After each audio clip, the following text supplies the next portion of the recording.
ओम शांति। 31 दिसंबर 2025 के ईश्वरीय महावाक्य।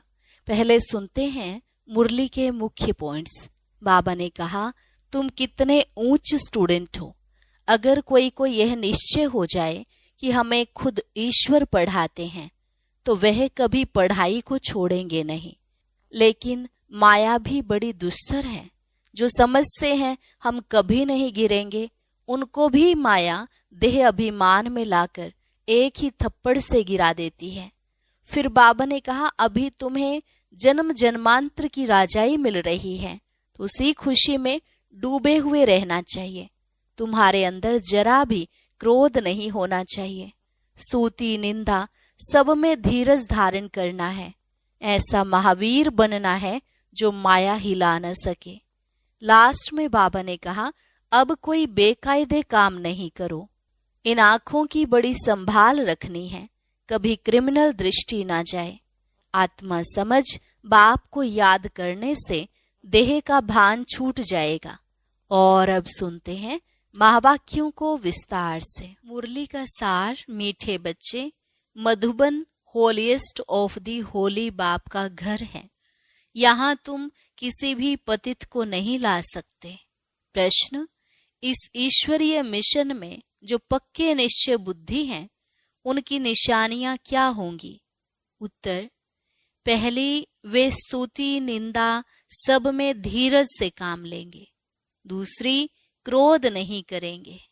तीसरी, किसी को भी दैहिक दृष्टि से नहीं देखेंगे, आत्मा को ही देखेंगे, आत्मा होकर बात करेंगे। चौथी, स्त्री पुरुष साथ में रहते कमल फूल समान रहेंगे। पांचवी निशानी, किसी भी प्रकार की तमन्ना इच्छा नहीं रखेंगे। गीत, जले न क्यों परवाना। ओम शांति। रूहानी बच्चों प्रति रूहानी बाप समझा रहे हैं, अर्थात भगवान पढ़ा रहे हैं रूहानी स्टूडेंट को। उन स्कूलों में जो बच्चे पढ़ते हैं उन्हें कोई रूहानी स्टूडेंट नहीं कहेंगे। वे तो है ही आसुरी विकारी संप्रदाय के। आगे तुम भी आसुरी अथवा रावण संप्रदाय के थे। अब राम राज्य में चलने के लिए 5 विकारों रूपी रावण पर जीत पाने का पुरुषार्थ कर रहे हो। यह जो नॉलेज प्राप्त नहीं करते उन्हों को समझाना पड़ता है, तुम रावण राज्य में हो, खुद समझते नहीं है। तुम अपने मित्र संबंधियों आदि को कहते हो हम बेहद के बाप से पढ़ते हैं, तो ऐसे नहीं कि वह निश्चय करते हैं। कितना भी बाप कहे या भगवान कहे तो भी निश्चय नहीं करते। नए को तो यहाँ आने का हुक्म नहीं है। बिगर चिट्ठी व बिगर पूछे तो कोई आ भी नहीं सकते, परंतु कहाँ कहाँ कोई आ जाते हैं। यह भी कायदे का उल्लंघन है। एक एक का पूरा समाचार नाम आदि लिख पूछना होता है, इनको भेज देवें। फिर बाबा कहते हैं भले भेज दो। अगर आसुरी पतित दुनिया के स्टूडेंट होंगे तो बाप समझाएंगे। वह पढ़ाई तो विकारी पतित पढ़ाते हैं, यह ईश्वर पढ़ाते हैं। उस पढ़ाई से पाई पैसे का दर्जा मिलता है। भल कोई बहुत बड़ा इम्तिहान पास करते हैं, फिर कहाँ तक कमाते रहेंगे? विनाश तो सामने खड़ा है। नेचुरल कैलेमिटीज भी सब आने वाली हैं। यह भी तुम समझते हो। जो नहीं समझते हैं उन्हों को बाहर विजिटिंग रूम में बिठाए समझाना होता है। यह है ईश्वरीय पढ़ाई। इसमें निश्चय बुद्धि विजंती होंगे, अर्थात विश्व पर राज्य करेंगे। रावण संप्रदाय वाले तो यह जानते नहीं। इसमें बड़ी खबरदारी चाहिए। परमिशन बिगर कोई भी अंदर आ नहीं सकता। यह कोई घूमने फिरने की जगह नहीं है। थोड़े समय में कायदे कड़े हो जाएंगे, क्योंकि यह है holiest of the holy. Shiv Baba को इंद्र भी कहते हैं ना, यह इंद्र सभा है। 9 रत्न अंगूठी में भी पहनते हैं ना। उन रत्नों में नीलम भी होता है, पन्ना माणिक भी होता है। यह सब नाम रखे हुए हैं। परियों के भी नाम है ना। तुम परियां उड़ने वाली आत्माएं हो, तुम्हारा ही वर्णन है, परंतु मनुष्य इन बातों को कुछ भी समझते नहीं है। अंगूठी में भी रत्न जब डालते हैं तो उनमें कोई पुखराज, नीलम, पेरूज भी होते हैं। कोई का दाम 1000 रुपया तो कोई का दाम 10-20 रुपया। बच्चों में भी नंबरवार है। कोई तो पढ़कर मालिक बन जाते हैं, कोई फिर पढ़कर दास दासियां बन जाते हैं। राजधानी स्थापन होती है ना, तो बाप बैठ पढ़ाते हैं। इंद्र भी उनको ही कहा जाता है। यह ज्ञान वर्षा है। ज्ञान तो सिवाय बाप के कोई दे न सके। तुम्हारी एम ऑब्जेक्ट ही यह है। अगर निश्चय हो जाए कि ईश्वर पढ़ाते हैं, फिर वह पढ़ाई को छोड़ेंगे नहीं। जो होंगे ही पत्थर बुद्धि, उनको कभी तीर नहीं लगेगा। आकर चलते चलते फिर गिर पड़ते हैं। 5 विकार आधा कल्प के शत्रु हैं। माया देह अभिमान में लाकर थप्पड़ मार देती है। फिर आश्चर्यवत सुनंती, कथनती, भागंती हो जाते हैं। यह माया बड़ी दुस्सर है, एक ही थप्पड़ से गिरा देती है। समझते हैं हम कभी नहीं गिरेंगे, फिर भी माया थप्पड़ लगा देती है। यहाँ स्त्री पुरुष दोनों को पवित्र बनाया जाता है, सो तो ईश्वर के सिवाय कोई बना न सके। यह है ईश्वरीय मिशन। बाप को खिवैया भी कहा जाता है। तुम हो नैया, खिवैया आते हैं सभी की नैया को पार लगाने। कहते भी हैं सच की नैया डोलेगी परंतु डूबेगी नहीं। कितने ढेर के ढेर मठ पंथ हैं। ज्ञान और भक्ति की जैसे लड़ाई होती है, कभी भक्ति की भी विजय होगी, आखिर तो ज्ञान की ही विजय होगी। भक्ति के तरफ देखो कितने बड़े बड़े योद्धे हैं, ज्ञान मार्ग की तरफ भी कितने बड़े बड़े योद्धे हैं। अर्जुन, भीम आदि नाम रखे हैं। यह तो सब कहानियां बैठ बनाई है। गायन तो तुम्हारा ही है। हीरो हीरोइन का पार्ट तुम्हारा अभी बज रहा है। इस समय ही युद्ध चलती है। तुम्हारे में भी बहुत हैं जो इन बातों को बिल्कुल समझते नहीं है। जो अच्छे अच्छे होंगे उनको ही तीर लगेगा। 3rd क्लास तो बैठ न सके। दिन प्रतिदिन बहुत कड़े कायदे होते जाएंगे। पत्थर बुद्धि जो कुछ नहीं समझते, उनको तो यहाँ बैठना भी बेकायदे है।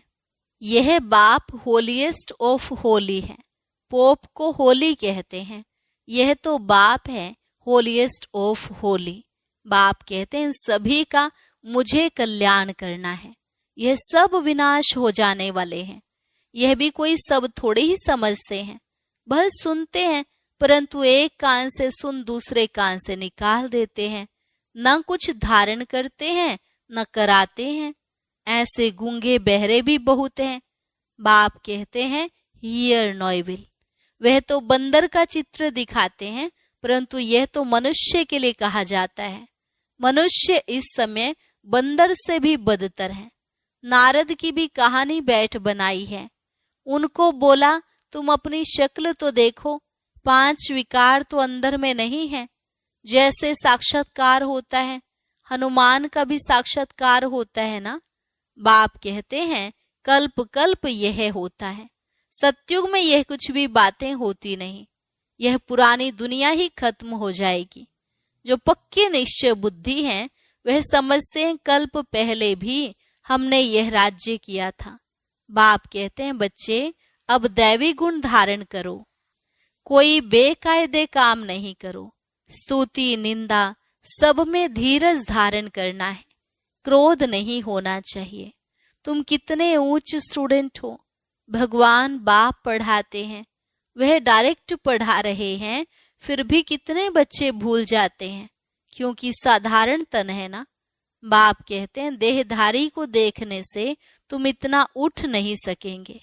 आत्मा को देखो। आत्मा यहाँ भ्रिकुटी के बीच रहती है। आत्मा सुनकर कांध हिलाती है। हमेशा आत्मा से बात करो। तुम आत्मा इस शरीर रूपी तख्त पर बैठी हो। तुम तमो प्रधान थी, अब सतो प्रधान बनो। अपने को आत्मा समझ बाप को याद करने से देह का भान छूट जाएगा। आधा कल्प का देह अभिमान रहा हुआ है। इस समय सब देही अभिमानी हैं। अब बाप कहते हैं देही अभिमानी बनो। आत्मा ही सब कुछ धारण करती है, खाती पीती सब कुछ आत्मा करती है। बाप को तो अभोक्ता कहा जाता है, वह है निराकार। यह शरीरधारी सब कुछ करते हैं, वह खाता पीता कुछ नहीं, अभोक्ता है। तो इसकी फिर वो लोग कॉपी बैठ करते हैं, कितना मनुष्यों को ठगते हैं। तुम्हारी बुद्धि में अभी सारा ज्ञान है, कल्प पहले जिन्होंने समझा था वही समझेंगे। बाप कहते हैं, मैं ही कल्प कल्प आकर तुमको पढ़ाता हूँ और साक्षी हो देखता हूँ। नंबरवार पुरुषार्थ अनुसार जो पढ़ा था वही पढ़ेंगे, टाइम लगता है। कहते हैं कलयुग अभी 40,000 वर्ष शेष है, तो घोर अंधियारे में है ना। इसको अज्ञान अंधियारा कहा जाता है। भक्ति मार्ग और ज्ञान मार्ग में रात दिन का फर्क है, यह भी समझने की बातें हैं। बच्चे बड़ी खुशी में डूबे हुए रहने चाहिए। सब कुछ है, कोई तमन्ना नहीं। जानते हैं कल्प पहले मिसल हमारी सब कामनाएं पूरी होती हैं, इसलिए पेट भरा रहता है। जिनको ज्ञान नहीं उनका थोड़ा ही पेट भरा रहेगा। कहा जाता है खुशी जैसी खुराक नहीं, जन्म जन्मांतर की राजाई मिलती है। दास दासी बनने वालों को इतनी खुशी नहीं रहेगी। पूरा महावीर बनना है, माया हिला न सके। बाप कहते हैं आंखों की बड़ी संभाल रखनी है, क्रिमिनल दृष्टि ना जाए। स्त्री को देखने से चलायमान हो जाते हैं। अरे तुम तो भाई बहन कुमार कुमारी हो ना, फिर कर्मेंद्रियां चंचलता क्यों करती। बड़े बड़े लखपति करोड़पति को भी माया खलास कर देती है, गरीबों को भी माया एकदम मार डालती है। फिर कहते बाबा हमने धक्का खाया। अरे 10 वर्ष के बाद भी हार खा ली, अब तो पाताल में गिर पड़े। अंदर में समझते हैं इनकी अवस्था कैसी है। कोई कोई तो बड़ी अच्छी सर्विस करते हैं। कन्याओं ने भी भीष्म पितामह आदि को बाण मारे हैं ना। गीता में थोड़ा बहुत है, यह तो है ही भगवानुवाच। अरे श्री कृष्ण भगवान ने गीता सुनाई, तो फिर ऐसा क्यों कहते मैं जो हूं जैसा हूं कोई विरला जानते। श्री कृष्ण यहाँ होता तो पता नहीं क्या कर देते। श्री कृष्ण का शरीर तो होता ही है सतयुग में। यह नहीं जानते कि श्री कृष्ण के बहुत जन्मों के अंत के शरीर में मैं प्रवेश करता हूँ। श्री कृष्ण के आगे तो झट सब भाग आए। पोप आदि आते हैं तो कितना झुंड जाकर इकट्ठा होता है। मनुष्य यह थोड़े ही समझते कि इस समय सब पतित तमो प्रधान है। कहते भी हैं हे पतित पावन आओ, परंतु समझते नहीं कि हम पतित हैं। बच्चों को बाप कितना अच्छी रीति समझाते हैं। बाबा की बुद्धि तो सब सेंटर्स के अनन्य बच्चों तरफ चली जाती है। जब जास्ती अनन्य बच्चे यहाँ आते हैं तो फिर यहाँ देखता हूँ, नहीं तो बाहर में बच्चों को याद करना पड़ता है, उनके आगे ज्ञान डांस करता हूँ। मेजॉरिटी ज्ञानी तो आत्मा होते हैं तो मजा भी आता है, नहीं तो बच्चियों पर कितना अत्याचार होते हैं, कल्प कल्प सहन करना पड़ता है। ज्ञान में आने से फिर भक्ति भी छूट जाती है। घर में समझो मंदिर है, स्त्री पुरुष दोनों भक्ति करते हैं। स्त्री को ज्ञान की चटक लग जाती है और भक्ति छोड़ देती तो कितना हंगामा हो जाएगा। विकार में भी ना जाए, शास्त्र आदि भी ना पढ़े तो झगड़ा होगा ना। इसमें विघ्न बहुत पड़ते हैं और सत्संग में जाने के लिए रोकते नहीं हैं। यहाँ है पवित्रता की बात। पुरुष तो नहीं रह सकते तो जंगल में चले जाते, स्त्रियां कहाँ जाएं। स्त्रियों के लिए वह समझते हैं नर्क का द्वार है। बाप कहते हैं यह तो स्वर्ग का द्वार है। तुम बच्चियां अभी स्वर्ग स्थापन करती हो, इनसे पहले नर्क का द्वार थी, अभी स्वर्ग की स्थापना होती है। सतयुग है स्वर्ग का द्वार, कलयुग है नर्क का द्वार। यह समझ की बात है। तुम बच्चे भी नंबरवार पुरुषार्थ अनुसार समझते हो। भल पवित्र तो रहते हैं, बाकी ज्ञान की धारणा नंबरवार होती है। तुम तो वहां से निकलकर यहाँ आकर बैठे हो, परंतु अब तो समझाया जाता है गृहस्थ व्यवहार में रहना है, उन्हों को तकलीफ होती है। यहाँ रहने वालों के लिए तो कोई तकलीफ नहीं है। तो बाप समझाते हैं, कमल फूल समान गृहस्थ व्यवहार में रहते पवित्र रहो। सो भी इस अंतिम जन्म की बात है। गृहस्थ व्यवहार में रहते हुए अपने को आत्मा समझो। आत्मा ही सुनती है, आत्मा ही यह बने है, आत्मा ही जन्म जन्मांतर भिन्न भिन्न ड्रेस पहनती आई है। अब हम आत्माओं को वापस जाना है, बाप से योग लगाना है। मूल बात है यह। बाप कहते हैं, मैं आत्माओं से बात करता हूँ। आत्मा भ्रिकुटी के बीच रहती है, इन ऑर्गन्स द्वारा सुनती है। आत्मा इनमें नहीं होती तो शरीर मुर्दा बन जाता। बाप कितना वंडरफुल ज्ञान आकर देते हैं। परमात्मा बिगड़ तो यह बातें कोई समझा न सके। सन्यासी आदि कोई आत्मा को थोड़े ही देखते हैं, वह तो आत्मा को परमात्मा समझते हैं। दूसरा फिर कहते आत्मा में लेप छेप नहीं लगता है।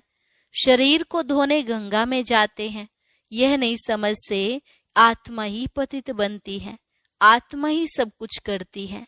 बाप समझाते रहते हैं, यह मत समझो हम फलाना हूं, यह फलाना है, नहीं, सब आत्माएं हैं। जाति पाति का कोई भेद नहीं रहना चाहिए। अपने को आत्मा समझो।